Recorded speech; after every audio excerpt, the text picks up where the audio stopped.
ഈ ഒരു തക്കാളി ചമ്മന്തി ഉണ്ടല്ലോ ചോറിൻ്റെ കൂടെ വേറെ കറിയോ ഉപ്പേരിയോ അതിൻ്റെ ഒന്നും ആവശ്യം നമുക്ക് വരുന്നില്ല കേട്ടോ. ഈ ഒറ്റ ഐറ്റം മതി, നല്ലോണം നമുക്ക് ചോറ് കഴിക്കാനായിട്ട് പറ്റും. അപ്പോൾ ഇതെങ്ങനെയാണെന്ന് ചെയ്യുന്നതെന്ന് നോക്കാം. ആദ്യം നമുക്കൊരു പാൻ വെച്ച് അതിലേക്കൊരു 2 ടേബിൾ സ്പൂൺ വെളിച്ചെണ്ണ ഒഴിച്ച് കൊടുക്കാം.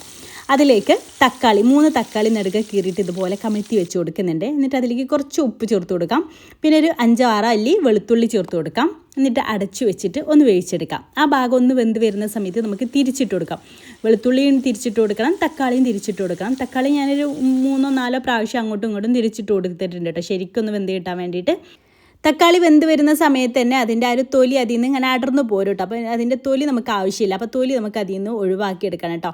ഇതുപോലെ തിരിച്ചിട്ട് കൊടുക്കുമ്പോൾ ഉണ്ടോ ഇങ്ങനെ തൊലിയൊക്കെ ഇങ്ങനെ വേറിട്ട് നിൽക്കുന്നുണ്ട്.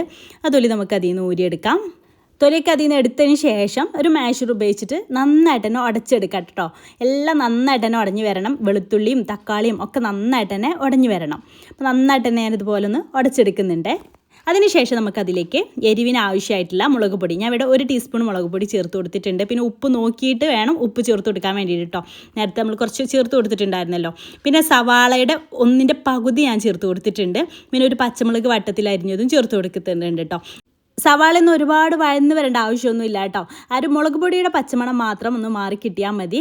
പിന്നെ അതിലേക്ക് കുറച്ച് മല്ലിയിലയും ഒരു ചെറുനാരങ്ങയുടെ പകുതിയുടെ നീരും കൂടെ ഇതിലേക്ക് ആഡ് ചെയ്ത് കൊടുക്കുന്നുണ്ട്. ഇത്രയേ ഉള്ളൂ. ഇതെല്ലാം കൂടെ മിക്സ് ചെയ്തെടുത്താൽ നമ്മുടെ സംഭവം റെഡി ആയിട്ടുണ്ട്. ഈ ഒരു ഐറ്റം ഉണ്ടെങ്കിൽ ഉണ്ടല്ലോ നമുക്ക് ചോറ് എത്ര വേണമെങ്കിലും കഴിക്കട്ടെ. എത്ര വേണമെങ്കിൽ കഴിക്കണം എന്നല്ല പറയുന്നത്, പക്ഷേ ഇത് മാത്രം മതി, നമുക്ക് വേറെ ഒരു കൂട്ടാൻ്റെ ആവശ്യം വരുന്നില്ല കേട്ടോ ഈ ഒരു ഐറ്റം ഉണ്ടെന്നുണ്ടെങ്കിൽ.